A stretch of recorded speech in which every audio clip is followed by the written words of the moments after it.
Hello, everyone. Welcome to another special edition of the Hash It Out Show. I am your host, JB, your sports guy. We got a big time special guest joining us tonight. But before we get to our special guest, I have my two co-hosts. Both work with CrescentCitySports.com, the one, the only VK Jones. VK, what's going on? Good evening. How y'all doing out there? We appreciate you joining us. Like, share, tag, and subscribe this show on Facebook, with Vashawn Jones, Jared JB Boyd, George Peppers, YouTube, JB your Sports Guy, Vashawn K. Jones, Instagram, The Real VK Jones, and also JB the Master and JB your Sports Guy on Instagram. And we're all everywhere. So we appreciate you joining us on tonight's show. Also, George Peppers. What's up, George? I'm doing fine, Jared, and look at Vashawn with the Montreal Expos rally. Gotta love it, baby. I mean, man, baseball lifers like me, I love this. But it's good to be with y'all again tonight. I'm really looking forward to this show with who we have to bring on here in about a minute. Well, less than that. About to get right into it. Joining us again on the show, he's the head coach of the Delgado Dolphins baseball team. They are headed to the NJCAA, which is the National Junior Collegiate Athletic Association College World Series. We have the one, the only Coach Joe Scheuermann. Coach, welcome back to the show. How you doing? I'm doing great, guys. Last time I talked to you, we talked about getting where we got. So excuse that English, but it's been a great week. It's been very rewarding for our program and for our kids. And I'll be quite honest for myself. We work real hard. We work about 364 days a year to get here. And when it gets to the final out and you get rewarded, it feels tremendous. And couldn't be happier for our kids. Couldn't be happier for our program. And like I tell you guys, it's getting to the point in our program where the expectations are almost unrealistic to get here. But it's great when we do. Delgado is going to the NJCAA College World Series for the 6th time, but the 5th time under your watch. How does that feel? It feels great. Last time we were here was 2016, and it feels like about a decade ago, to be quite honest with you. But to be truthful, it gets tougher every year. A lot of people are doing what they need to do to get their junior college baseball programs here. And, the route we have to take through the Missouri and Oklahoma region is a tough region. Seminole State's program speaks for itself. I think they've been in the World Series, I want to say 12 times. I think Crowder's been there 8 times, and to be able to be matched up against those guys and get through a pretty hostile environment, get the district championship and get here was fantastic. I want to go back to the South Central District Championship. We are in the 10th inning, and you guys are hitting. What was going through your mind once Josh Alexander rifled a ball into left center field that brought in the winning run? Well, a lot of strategy goes into play there. So our leadoff hitter was fortunate enough to hit a ball real hard at the shortstop. And guys, I don't know, you all have been in this situation as players, but when you hit a line drive at an infielder, it has a tendency to knuckle. And that's I think that's what happened to Seminole's shortstop. The ball was knuckling, hit off the end of his glove, and we got a base hit out of it. And then, we got a leadoff hitter on in the bottom of an extra inning. So, hey, now here's our 2-hole coming up. Do we bunt, possibly lose our 3-hole, who was a right-handed hitter, and put all the marbles on our 4-hole hitter's back?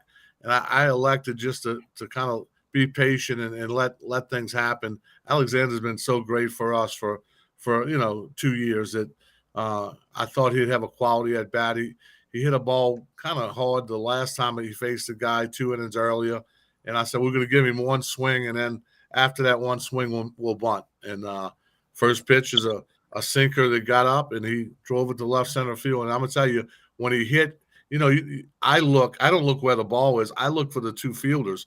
I'm looking at the center fielder in the left field, and I'm saying, hey, that's going to be a tweener. That's going to be a gapper. We got a chance to score. Then I looked for my runner who was on first to see if he got the same read, and he did. He got an excellent read. He was around second base really before the ball hit the ground. And I'm going to tell you, their shortstop made a major league relay throw. You saw the play, bang, bang at the plate. And, BK, you know what? No argument at home plate, safe. Unlike all those who does arguments, safe, and the rest is history. So it was very, very rewarding and very relaxing to see the umpire with a real calm, safe call.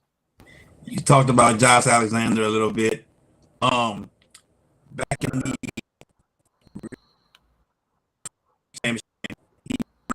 winning run.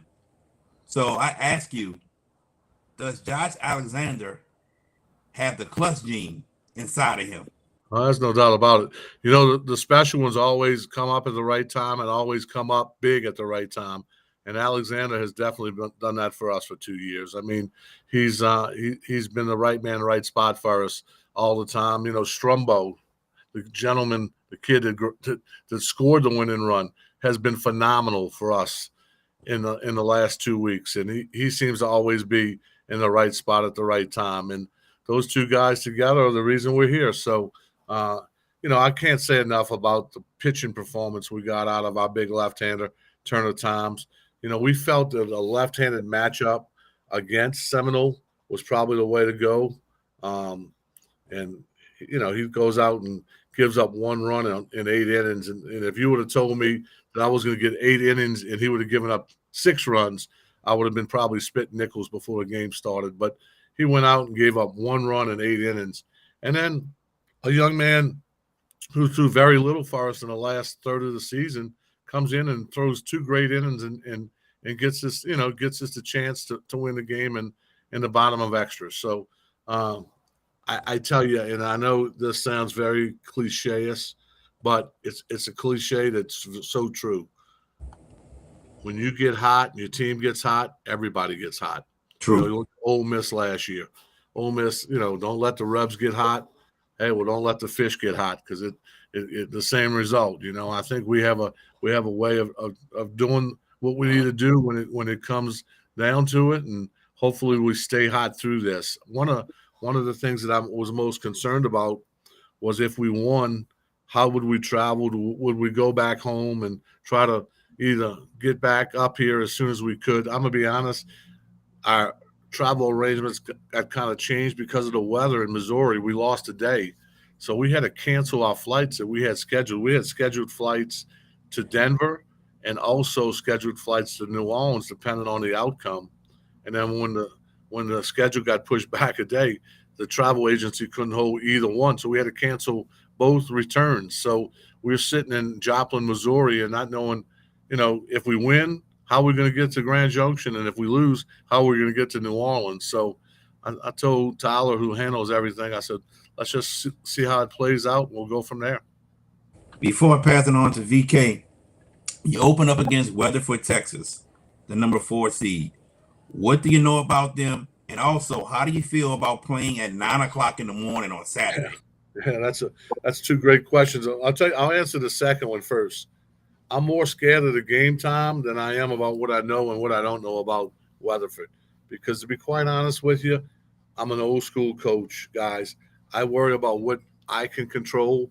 You know, now we're do our due diligence. We're getting a scout report together. We're going to get some information for our kids to understand who our opponents are. But, you know, a scouting report might not match our personnel.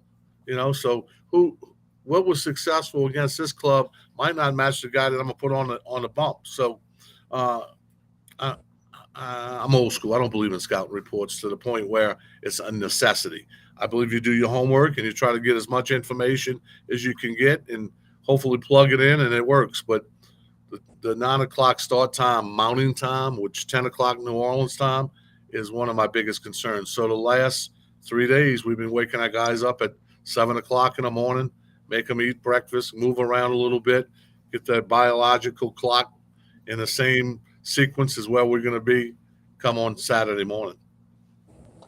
Coach, good to have you on the show once again and everything. And I looked at the play myself, and absolutely it was safe and everything. But you guys have been living on the edge all year long.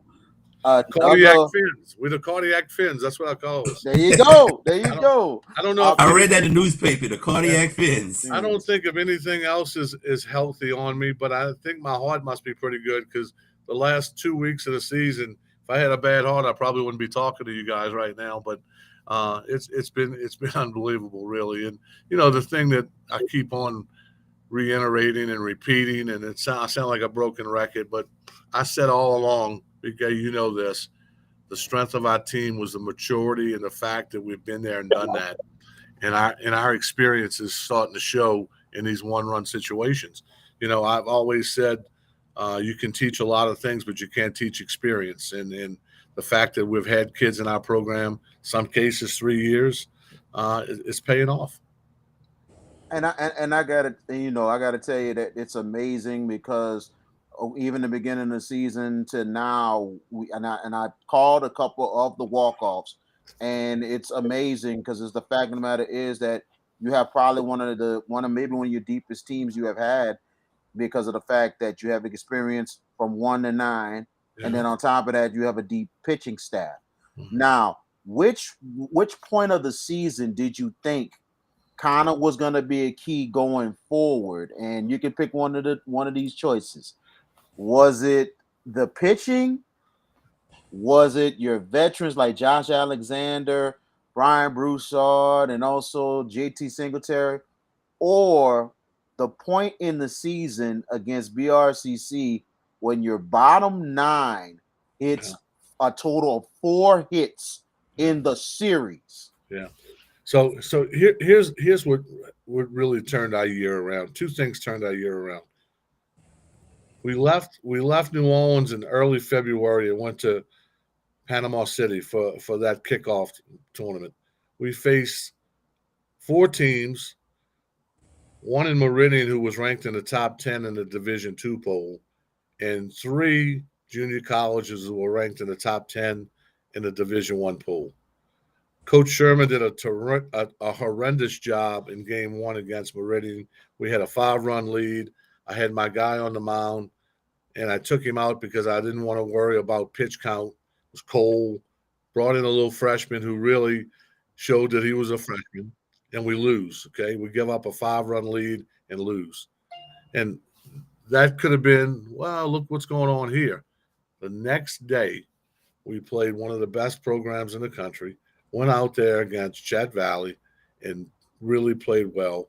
We win the next 3 games against ranked teams. We beat San Jacinto, Chat Valley, and all of a sudden, wow, here comes Chipola, who's been in the World Series numerous times that you can't count on all your digits on your hands and your feet, and we beat them. And the kids started to believe that we were good. You can tell them they're good. They can think they're good. But when you match up against those kind of teams and you have success, it starts to open their eyes a little bit. I thought that was a big point. Fast forward to our first conference weekend. We go play at BRCC on the road. Our first conference week and we win. 2 by the 10-run rule and 1 by the 8-run rule. Totally dominated them on the road at Baton Rouge. That's when I said, hey, you know what? We're going to be good. We're going to be good. The following Tuesday, 3 days later, we're playing BRCC at Southeastern, and we get to involve one of our cardiac fin games, and we get a walk-off to win against them, 3 days later. I really believe, and I've said this since I've been a bat boy, winning is contagious. When you win, you learn how to win, you continue to win. When you lose, unfortunately, you learn how to lose as well, and you continue to lose. And I think one thing this club has done all year long is know how to win. And it's because of what I just got finished talking about, been there, done that.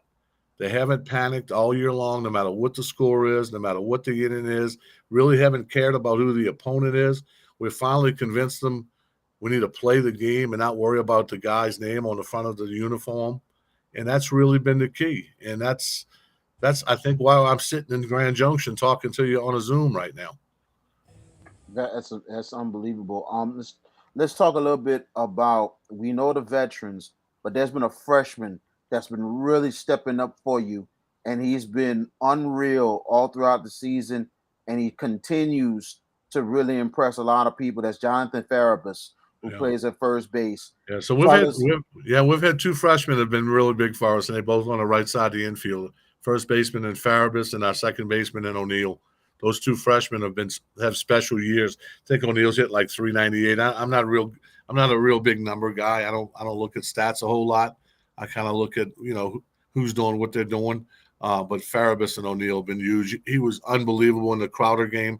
Farabus comes up with the bases loaded in a Crowder game and triples doubles rather to right field, drives in 3 runs, and boom, we're off to a 5-0 start. I mean, I can't say enough about those two guys. They've been big and really, what we're about. You watched us operate for many years, guys. We give everybody an opportunity, and come conference time, we decide on who our guys are, and we ride those guys. And Farabus really won the job. I took O'Neill. No, I don't think he ever played second base in his life. The first game of the year, I put the lineup up, and he was playing second base. He looked at me like, I don't know if I can do this, coach. I said, it's no different than short. You're just on the other side of the base, and I kind of surprised him. I even put him there, and he's been there since then. So his bat plays. He's got bat speed. I mean, he knows how to swing it. Farabus is a big guy, but he spreads the ball from foul pole to foul pole. He's not a one-dimensional hitter. He's not a dead pole. He's not a guy that swings for the fences. He spreads the ball from pole to pole, and he's been good. He's very, very consistent. Both him and O'Neill have been unbelievable. On the pitching side of things, we know the starters have been playing so well, especially Tom's, Olivier, but now your bullpen has been coming up big too, and that's huge, especially with experience. You're talking the way Kale Lavatino and also all your other pitchers who've been really stepping up as well in the bullpen. No doubt. Guys, I'm going to tell you, I've been coaching a long time. I've had a lot of favorites. And anybody that tells you coaches don't play favorites, any coach that tells you that, tell him, you know what? I don't believe you. You're lying, because he is.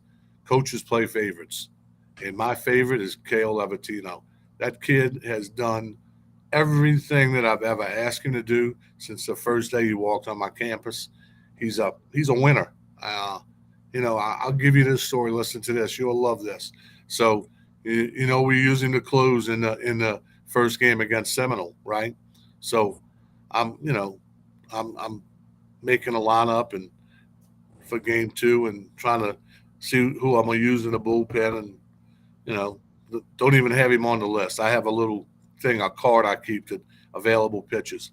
So here we go. We're in I think the 7th inning against Crowder, and they get it to 8-5, and I'm looking down the bench at my card and looking to always like to look for body language of guys that I'm going to use, see if they're in the ball game or not. I look at my card, and then one of my guys that always stands next to me is Davis Stevens, and he says, "Who are you looking for, Coach?" I said, "I'm looking for who I'm going to use." He goes, "Levatino?" I said, "No, I'm not using Levatino." He goes, "Well, he's down there warming up in the bullpen." I said, "He's what?" So I looked down in the bullpen, and there's Levatino warming up. I said, "Well, shit, if he's warming up, we're going to use him. Go ahead in there, boy." Went out on the mound and said, "Give me Levatino."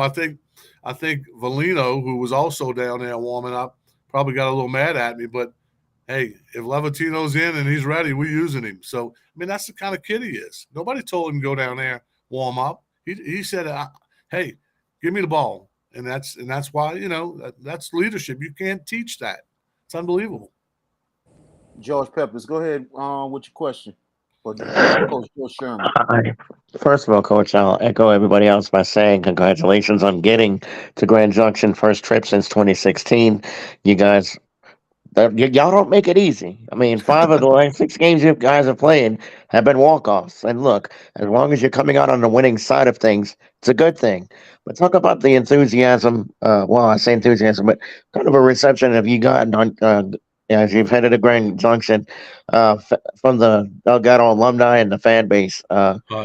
George, I'm going to tell you. So when we went on Sunday night, I keep my phone really on silent in the dugout. I got a rule that if I hear my kids' phones ring, They belong to me. So if I'm going to put that rule in for them, I'll put it in for myself. So my phone's always on silent, and when the game's over, I'll call my wife normally if I'm on the road. But when the game was over on Sunday, I looked at my phone, and I'm telling you, the game wasn't over 15 minutes, and I had 109 text messages in 15 minutes. So World record. the people out there, they believe in us, they love us, and it's special. We check into the hotel here today, and the general manager comes up to me. She goes, "Coach, I've been doing JUCO for 25 years at this hotel." I said, "Yes, ma'am." She goes, "I got to tell you, this is the largest parent group of any team that has ever come to Grand Junction. We have over 27 parent rooms that are here." So the Finns are out, my boys. They're out. They're in number, and we couldn't be happier for them. And I couldn't be happier. I mean, to any Louisiana team, I'm a big supporter of any, state teams that do well. And you guys have been the standard bearer in the state of Louisiana, your program in Region 23 this year. Let's talk about this season. You mentioned your turning points and whatnot. The fact that you went through the conference undefeated, did not lose a game. That is extremely difficult to do against quality opposition like BRCC and Nunez and whatnot. And then you tested yourself early. The way you set your schedule up, you mentioned the beginning part of the year against Panama City and those teams that you played. How did that set you guys up for how this Georgia, season has gone? I don't want to let out my secrets, but I'm going to tell you my secrets, okay? Okay. Since I've been at Delgado, let me tell you what I do. I break my season into 3 pieces. Okay. First part of my season is what I call evaluation, non-conference evaluation. I give every kid in my program a chance to win a starting job. So we're dressing 42 kids. I'm going to try to play all 42 of them in the first third of my year. Once we come home from Disney's kind of the breaking point for my season. We make that traditional Disney trip and play in that spring training tournament for the last 15 years. Once we come home from that 6-game tournament, starts conference. Conference is who I play, and this is my line. It's not my best 9, but my 9 best. It might not be the best 9 players I have in my program, but it's the 9 best players I have in my program to make us win. And I stick with that, and till it formulates the postseason. The last third of the season is postseason, and we try to win championships in the last third of the season. Now, I'll be quite honest with you, and you made the point. Going undefeated in conference, I've never done that. And we've played in a 3-team league. We played in a 2-team league. We played in an 8-team league way back when. Never been able to do that. But the fact that we did it kind of reiterated and gave my kids the belief we got the right people on the field. And what that does is it takes the guys that are sitting on the bench and teaches them a role. They understand their role that they need to play. So let's fast forward to when we need a role.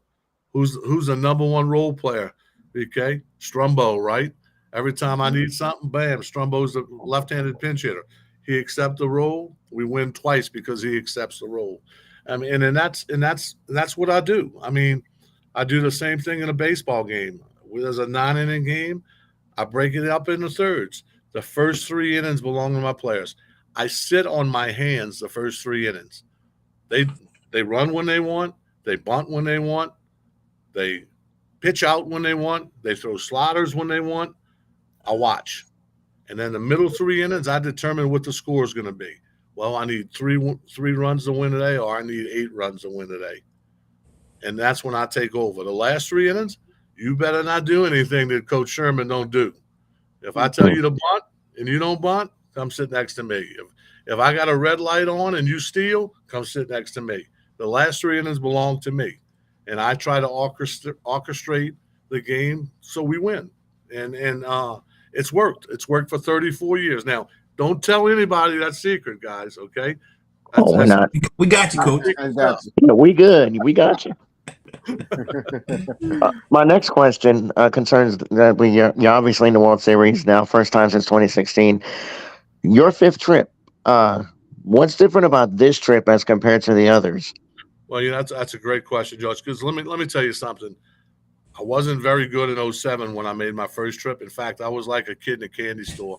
I walked in here with my deer in headlight eyes, looking around just like my kids were, and we didn't play well.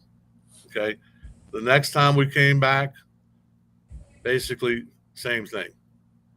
Then I'm sitting on the plane going home, and I said, you know what? Two times now we've been to the World Series, and I haven't done a very good job. There's got to be a reason why. The third time I came back, spoke to Coach Bertman. I said, Coach, I know this isn't Omaha, but talk to me. What am I doing wrong? He says, I'll tell you what you're doing wrong. This is what you need to do. You need to get picture day out of the way. You need to get souvenir day out of the way. You need to get ticket day out of the way. You need to get mom and daddy's picnic days out of the way and get all those out of the way. So come 2 days before you play, your kids are locked in and ready to play. And I did that the last time I was here. I'm doing that this year while I'm here. So tomorrow's picture day. It's the last real day where our kids are going to walk around with, stars in their eyes and think there's something. And then we're going to get back to business on Friday so we can get ready to play on Saturday. I didn't do that the first couple times. So coaches learn. Coaches learn the role a little bit, and I attribute that to Coach Bertman for helping me with. One of the best things that I like about this year's World Series, there's 10 teams in it. There's 7 first-year coaches in it. So I know how I was the first-year coach. Now, unfortunately, there's 2 guys that have been here and done it before, but fortunately, I'm not playing them. So hopefully I'm a little wiser than the younger guys here. Hopefully, the old man will bring a little more to the table than the younger coaches. I seem to think that that's going to be the case here. I mean, you mentioned 7 of the teams that are here have first year coaches, first time coaches in this World Series, and talk about the difference in managing. Like you mentioned, you learned a lot, but speak to managing in a setting like this as compared to just obviously the magnitude is so much more, Well, and I think it was BK after the regional. I didn't do a very good job in the Region 23 tournament. I brought my tightness to my team, and when you're tight, your team knows you're tight. Believe me, Mhm. they recognize body language. They recognize when Coach Sherman's got the tight butt, and it's contagious. Tight butt is contagious. When you coach tight, you play tight. When your kids play tight, and they're not successful. And I will take all the blame for that. But being undefeated in the conference, being the guy that expects to win, everybody expects to win, I didn't handle it very well. And I told many news outlets and TV outlets that in the district I'd be a different coach, and I was. And our kids were different. They play loose, we win. I'm going to try to be that same guy here. Now I will tell you this: I'm coming here this year with a little more expectation to what we need to get done here than I've done in the past. I think this club has a special chance. And, you know, the bracket that we drew is a pretty tough bracket. We're going to play the number 4 team in the country. And if we win, we're going to play the number 1 team in the country. But guess what, guys? I'd rather play them the first 2 days with my guys and then play them day 4 and day 5 with guys that might not be up to the task. And, if we go 0-2 against those 2 type programs, we go 0-2. But I don't think we're going to, and I think our kids kind of feel the way I feel. They'd rather face the best while we're here. So it was a tough draw for us. I was really a little disappointed in our seed. They gave us a number 7 seed. I thought we should be no worse than 5. Be honest with you, looking at our record against Division I JUCOs. Looking at who we beat during the year. I mean, we beat seven teams that were ranked in the top 10 this year. There's not another team here in the World Series that can say that. And they seed us 7th. I mean, I don't get that. But I mean, it's water under the bridge. And again, worry about controlling what you can control. I can't control any of that. So let's just let it go. Yep. You're right, and you actually answered my next question, but I have another one for you. Uh, Jared touched on it with the 9 a.m. start time and what you have done. How have the kids been in advance of this World Series? What are you seeing in them now that you've gotten to Grand Junction? What are you seeing from these kids as they get ready to embark on this challenge this weekend? Yeah, well, you read body language, George. I mean, that's the key to coaching. Let me tell you, and I'm, I'm not reinventing the wheel here. The key to coaching is motivation. It's not coaching. It's taking the guy who's sitting on the end of the bench who hadn't played and making him feel like something. It's taking the guy who's in a lineup every day and jumping his butt because he's not doing what he's supposed to do to uphold his position. It's motivation. It's motivating kids. You can't motivate every kid the same. It's just like the old adage, you can't discipline every kid the same. Rule one doesn't apply to every player on my roster. Rule two doesn't apply to every player on my roster. The same thing goes with motivation. I can't motivate every kid the same. So what I look for is body language. I look to see, hey, this is my guy. How's he look? Is he nervous? Is he tight? Is he loose? And I really like what I see, to be honest with you. And I'm not up in all these new games. We play this game called Mafia. Are you all familiar with that? I have no idea. They've tried to explain it to me for now going on 10 days, and I have no idea. It looks like something like Clue to me. But, I mean, they try to pick, who the Mafia guy is. And, they lie to one another and blah, blah. I mean, you wouldn't believe how intense they are. And, we always try to get a meeting room where we can hang out. I go to check rooms after we win the championship, and Farabis walks up to me and says, "Coach, can we have 30 more minutes? Our Mafia is over, almost over." I mean, yeah, okay, 30 more minutes. You can have 30. I mean, and I still have no idea what the game is. I mean, I have no idea, but it's they're loose, and they like one another, and that's the most important thing. When you got I mean, 30, our roster can be 30 people right now. When you got 30 guys pulling the same rope in the same direction, you're gonna win. that makes two of us. I don't know much about Mafia either. So that makes two of us in that I don't know if respect. it's And their I own think name four of for us. it. I mean, I have no idea. Yeah, I'll be honest with you. we And all don't look, know. I'm too old to try to learn, so I'm gonna just let it yeah, be. understood. But my last question before I flip it over to our host. Well, again, first before I ask it, I just want to wish you and the Dolphins and everybody good luck in this tournament and safe travels, regardless of the result. Whatever happens, happens.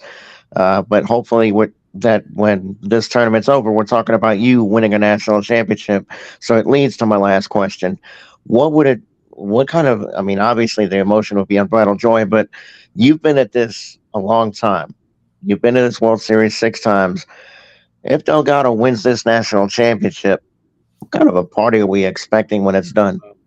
I don't know what kind of party I can legally throw, but it's gonna be one Oh hell of a wow! party. I can tell you that. We're gonna go hijack one of those floats and just kind of maybe pull it around with my truck and around the city if nobody wants to come look at us. But we're gonna show everybody in the city that we did it. And I will say this, guys. You guys get me on tonight, and I was just on the radio with another colleague of y'all's. I mean, the media exposure and exposability of what we are doing for our college, to me, is more important than anything in the world. I think people, everybody knows that LSU's playing in the Hoover and Tulane's over there in Clearwater and UNO's at the Southland. But to have people talk about Delgado being at the College World Series, man, you can't buy that kind of exposure. Absolutely. I wanted to tell you this, Coach. We did talk about that in the Region 23 tournament when you said that what a good job coaching. But the one thing I told you in reply, I said, Coach, you did say the tournament was not going to be that easy. Yeah. I said, it ain't going to be easy beating No, these teams again no. one more time.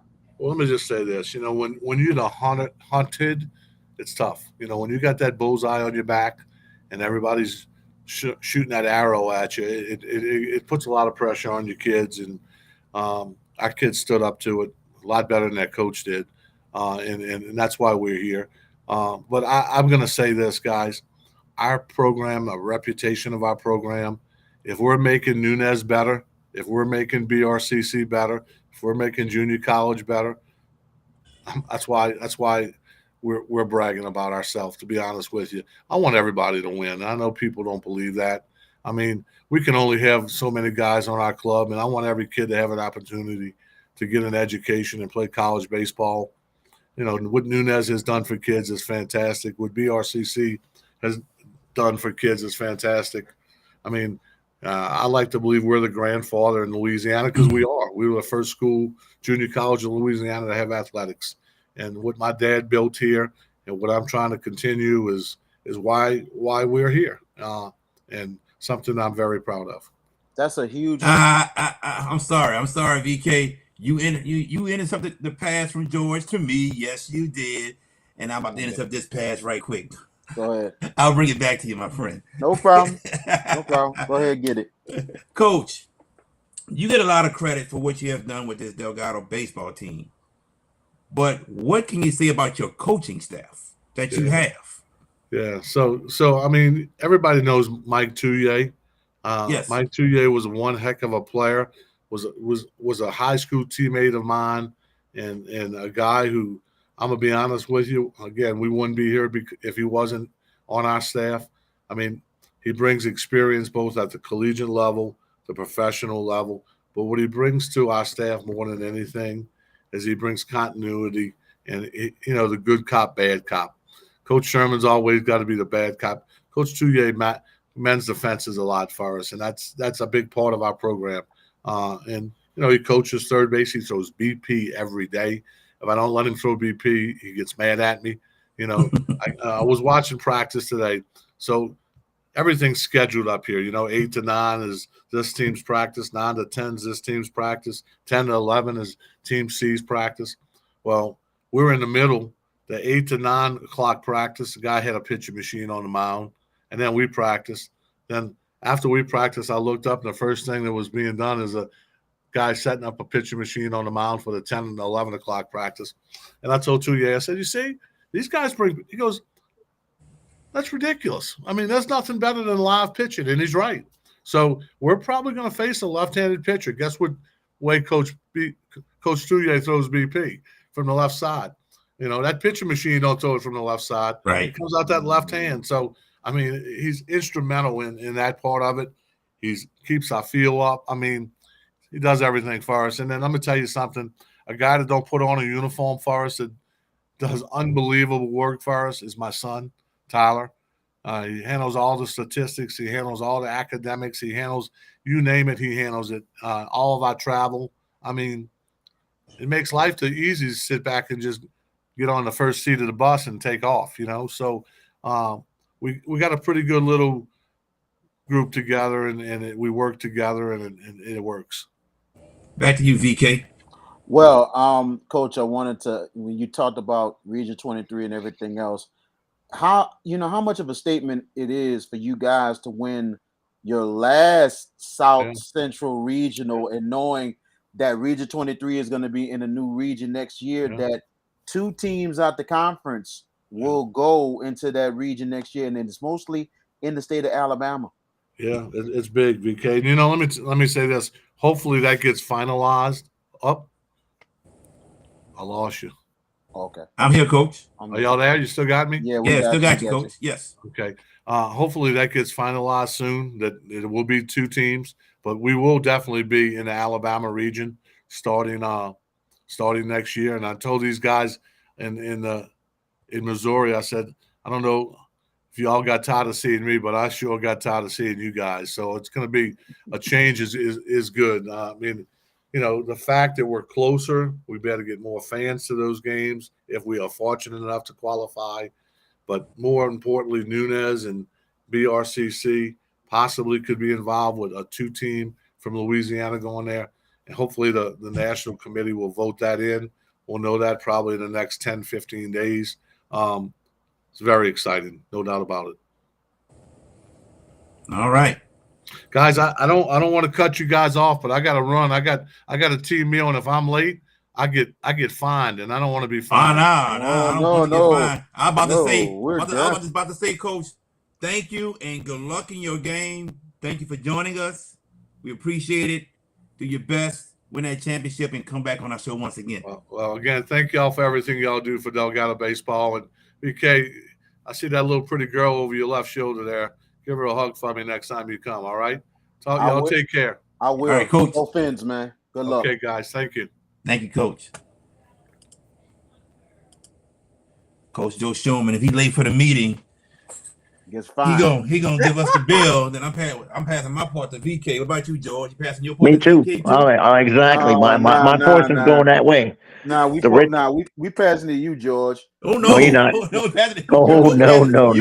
no. No. There's a boomerang, baby boy. I mean, we boomerang in this one. Correct, Jared? That's right. That's right. We We throwing that boomerang in this, boomerang at him. man. But you know what? Hey, if he didn't intercept the pass from you, then I Yeah. think we go ahead all pay it a third. But he want to intercept the pass, so we can just give it all to him. I might go for a 16th. I don't know. I didn't meant to do it. I just had to reply on the comment he was saying about the tournament, and also I definitely wanted to ask him about the big change coming up next year for Region 23, especially with the new games Sure. they're gonna be playing. And, And that's the and it's gonna. truth. No. I believe you. No, I'm not saying Yeah. no. I'm not saying it sarcastically. No, I was gonna, and I meant to ask him, and it was in my head too. But when he said he had to roll, I was gonna ask him how are we able to? I mean, I know they have the website, but as far as what entity is going to broadcast their games, I mean, obviously it's Wake Up with Delgado Baseball on Saturday, at 9 a.m. It's an interesting start time for sure. Yes, Mountain time zone. That's I think an hour behind us, all or is it? behind us. That's Yeah, the correct. hour Yeah. behind Yes. us. Yep. And those kids are gonna have to again. And the fact that he's able to get those kids up, I think something tells me he anticipated they were going to get that first game. For him Without a to get doubt. those kids, Yeah. the way he said he woke those kids up what 6:30, 7 o'clock to get their body clock right. And I Yes. think it seems like he had an idea that they were going to play game one. You know what? But I love the idea that the one seed is in their bracket, that it's in their side, it's in their subsection of the bracket. The fact that you can play a team like Weatherford, who's fourth, and it's got to be pretty good because they're here, and then Yeah. you essentially concede a one, gentlemen. I would rather play them now than like Coach said, day 4, day 5. I want to know what I got, but I'll tell you what, and VK can speak to this better than the two of us, Jared. In all seriousness, Yeah. this team hasn't lost a baseball game in district. I say district in Region 23, and they went through the Region 23. Not, I mean, they went unscathed, but it was very hairy, to be Mm-hmm. honest. So And then the base Mid South tournament, they run into Crowder in the winners bracket, and Crowder, a team who handled them like nothing last year. They Delgado was just up against it last year, and they were able to establish tempo early and establish their way of baseball. I feel like VK. I think Delgado's got an excellent chance to win this, and this is objectively speaking. This is not let's go because you're from the boot. They've got a real opportunity here. The makeup of this team, you've seen them. They are strong pitching, and that's Yes. the biggest key in a tournament setting. Your pitching's got to be on point, and Delgado all year long has done so. And they've gotten guys like Strombo and of the like have been timely hitters, and what to you, VK, since you've seen him, I'll ask you, what is the biggest key to Delgado having a shot to bring that national championship back to Louisiana? Well, you look at Delgado more than anything else. They won 17 of the last 23 games, losing only 6 games, and all 6 was to LSU Eunice, that is Hmm. basically number 1 in the country. And I don't know if they made it to the Junior College World Series in Division Two. I don't know if they made it or not. I might have to look that up. But still, hell of a team that they played this year that they lost all 6 games to. But at the same time, LSU, I'll tell you one thing, Delgado is just so deep all around. The key, first of all, is their pitching. Their pitching sets the tone more than anything else, especially with people like Brian Lelivier, Turner Toms, and also Carson Lore, who's been very, very good. very consistent all down the line. But then also that bullpen with Tyler Valino and also Kale Laventino, they're just so very deep. But offensively, they score the runs, that really helps their pitching out a lot. And I like where they go with their lineup, especially with Josh Alexander and also JT Singletary, and also Logan O'Neill, Jonathan Farabus, and also Tyler Cook, who's been really stepping up big as well. And I tell you, man, it's scary enough when you're got good batters from 1 through 4, but then 5 through 7 or 5 through 8 steps up in hitting as well. That just shows how deep of a team Delgado is.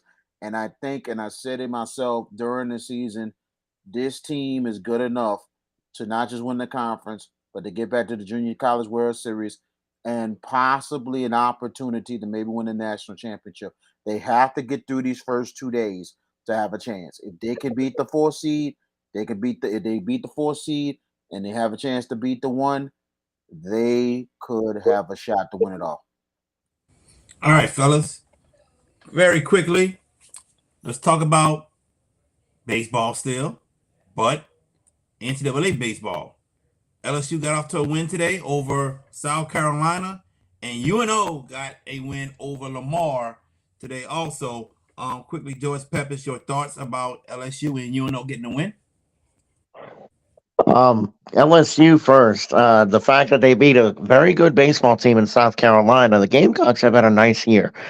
LSU and VK made a point of this. They kind of were toiling down the stretch, you know, and for the second part of the year, pitching has been a little bit subpar. We always know that they can hit the baseball. That's one thing, but you got to pitch it in a tournament setting. And LSU, I think, seems to have. I don't want to say they've turned the corner yet because you still got the albatrosses of Tennessee, Florida, Arkansas. Your defending national champions are in there, Ole Miss. So this is not going to be easy. I still think the Tigers are good enough hitting. I need to see more from the secondary pitching, not Skeens. Skeens is going to give you his stuff, but it's the guys behind him that've got to step up for LSU in this setting to make me think that they have a real opportunity come NCAA tournament time next week. Now flipping to UNO, look, y'all already know I'm an unabashed supporter of the Privateers, and because my brother is the play-by-play voice of UNO, and I told you what my biggest wish was for them to take down this tournament so he can have an opportunity to call an NCAA tournament game. So what if it's in the box? But first things first, the biggest first step was today. And I also said this, that I thought their better chance was going to come in game 2 because I thought that's how much respect I have for Lamar. Lamar is a very good baseball team. They're well coached in Will Davis. And UNO, Brandon Mitchell shoved it down their throat today. 8 innings of 3-hit ball. They win 4-1. What that does is the bullpen doesn't get taxed. They only got 1 inning of work today. So now for Blake Dean, do they whole staff it or do they go with Tyler in game 2? That he had said would be based on what would happen today. Based on what happened today, I I would whole staff tomorrow. It's a 6 o'clock game. They played at 2:30 today, so you have a little more time to recoup. And you're playing a team that's really honestly not playing their best baseball down the stretch. They did win today against Incarnate Word. Incarnate Word wasn't expected to be much, but they've outperformed expectations. I don't know if the tournament setting was a little too big. They did lose 2-1, but now you get the Demons, Louisiana versus Louisiana, in a winner's bracket game in the Southland. Obviously, I mean, let's see what the Privateers do tomorrow night, and I will be listening in. Hopefully, they get the W and put themselves into the semifinal. Because if they win this, they're 2-0, and they'll wait the losers bracket. And in the Southland, gentlemen, if you lose, you got to use pitching to get to where you got to go. UNO could rest up some people. Now, I'm not saying Brandon's going to pitch the rest of this tournament. He's not, because the championship's Saturday. That's not happening. But the Privateers took a very huge, very, very, very big first step today with that win over Lamar. Big win, and it took a minute for them to get it done because they had a lightning delay, but Yep. very good work there by UNO. A good day in itself. And also, before we continue, we mentioned Delgado losing to LSU Unis. Let me trip your head out right quick. All right. LSU Eunice did not make the Junior College World Series. They were actually upset. They actually in the Region 23 tournament, they eliminated the number two team in the country, Pearl River, who is really deep. But guess what? They lose to East Central Community College. They lost them in a winner take all, 8-2, yeah. and East Central for the first time ever makes the Junior College World Series. Unbelievable from the MACC. They're in So Mississippi, aren't they? yes, Okay. that's what I mean. MACC. Okay. And big ups and congratulations to East Central.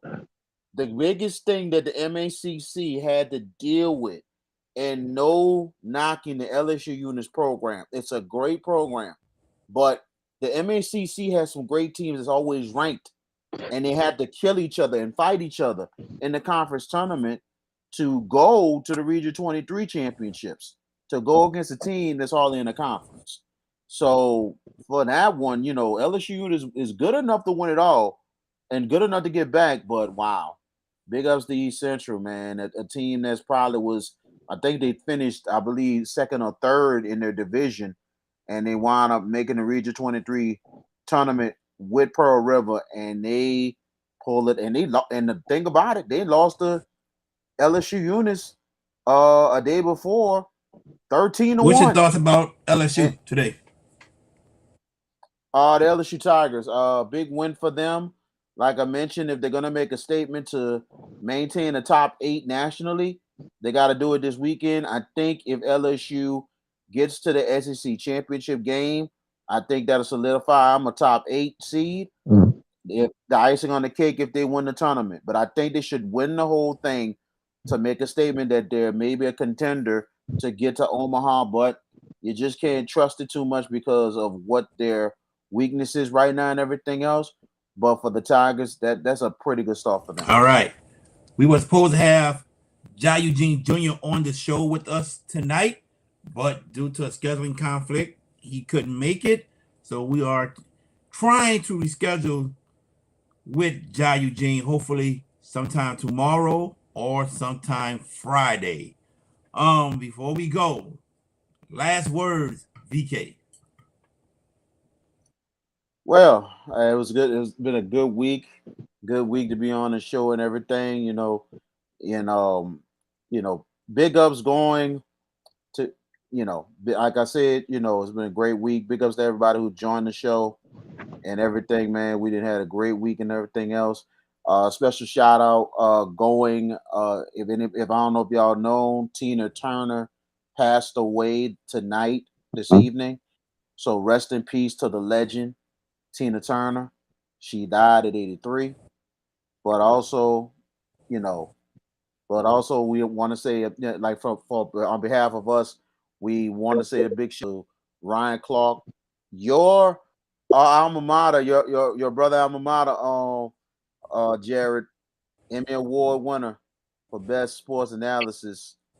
So big ups to him and everything, and we got some basketball coming up tomorrow, and hopefully, the luck is gonna run out. We'll see what happens.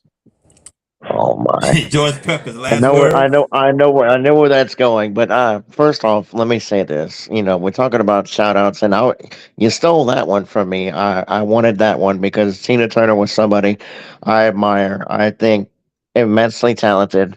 The emotions she put into her music, and I know we're a sports show, but come on, man, music's a universal language. That woman, you know, there's nothing that beats What's Love Got to Do with It. Simply the best. All I mean, there's some.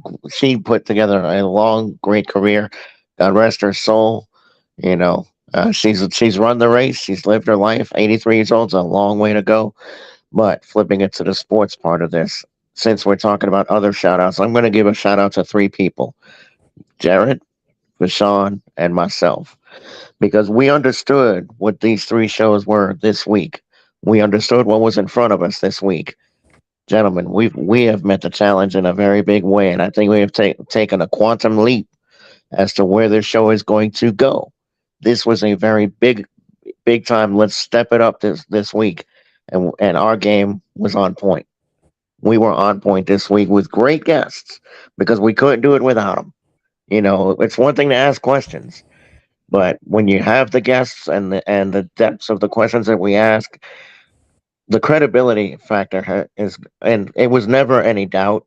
But I think it was an astronomical run this week for us, and I see nothing but bright things going forward. And this luck will run out stuff.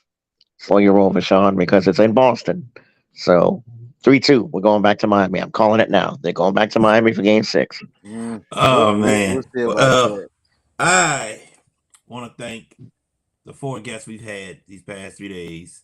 That's who we just had: Joe Scheuermann, Coach Erica Randolph, and then on Monday, Blake. Coach Blake Dean and AJ Samuel. So Mhm. thank y'all from the bottom of my heart for joining us. Everyone who's tuned in on Facebook, Twitter, and through YouTube, thank y'all so much. And we're just beginning.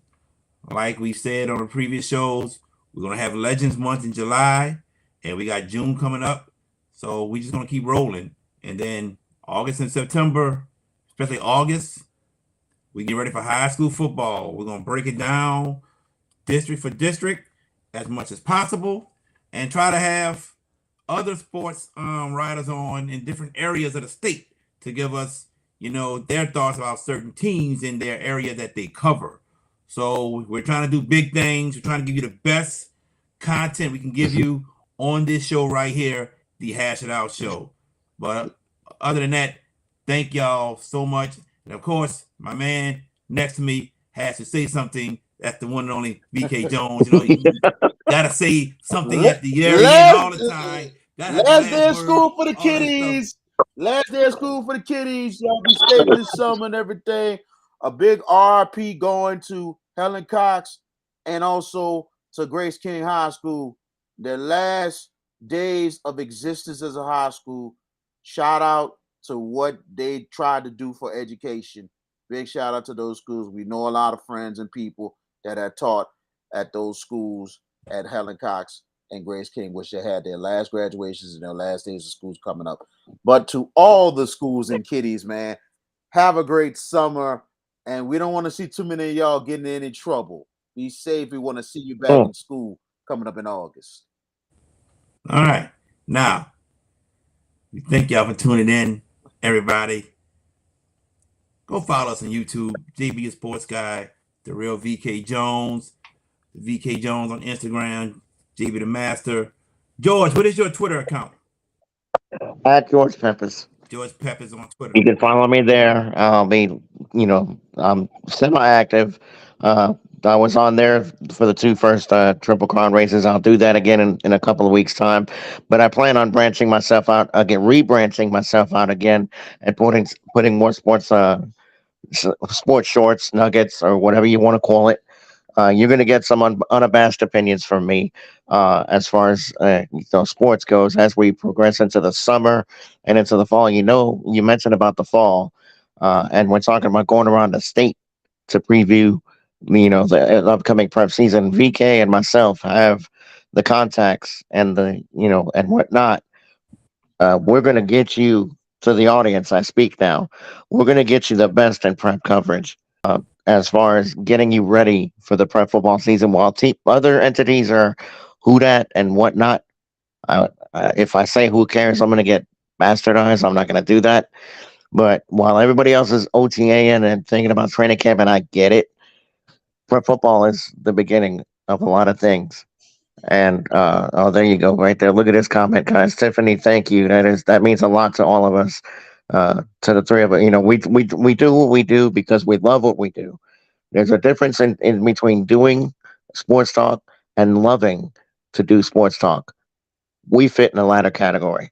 Why? Because we care about it. We love it. Heck, when me and VK debate, or when you and VK debate, Jared, I mean, those are fun times. I wish, and if we I could edit win. it out, I wish we could have edited out that little exchange at Yeoman after Tulane won Oh the man, uh, we should the have championship. recorded that one that day. Ah, no, man, that's the regret I have because Gosh. somebody should have got a math lesson that night, but It is what it is, you know. But again, we do it because we love each other, and that's what trans you know uh, projects onto the YouTube screen, into the internet screen, and hopefully bigger stages await. It's I pray called that happens for all of us. it's I do. called therapy for all of us, man. It's called therapy. We love what we do and everything. Mhm. This is our therapy, what we're going through and all in life and everything else.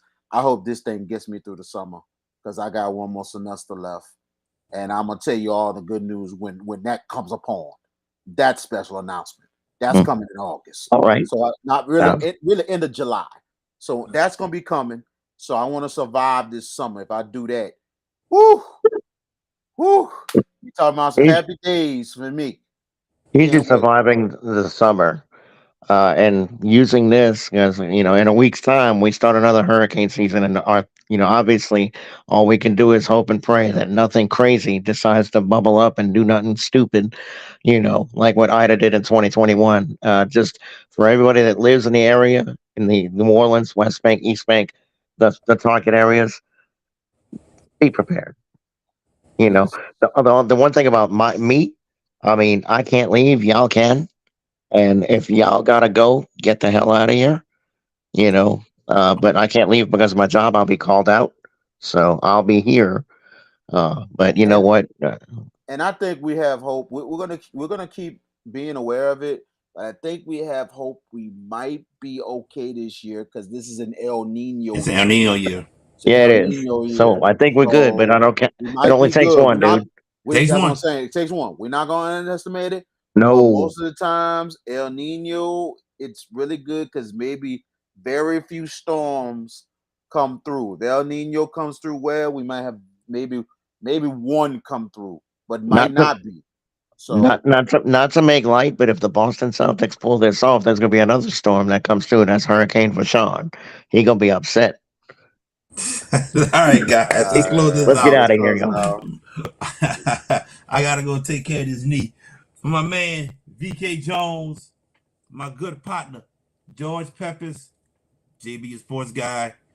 We'll try to get Eugene later on this week, tomorrow or Friday. Other than that, y'all take care.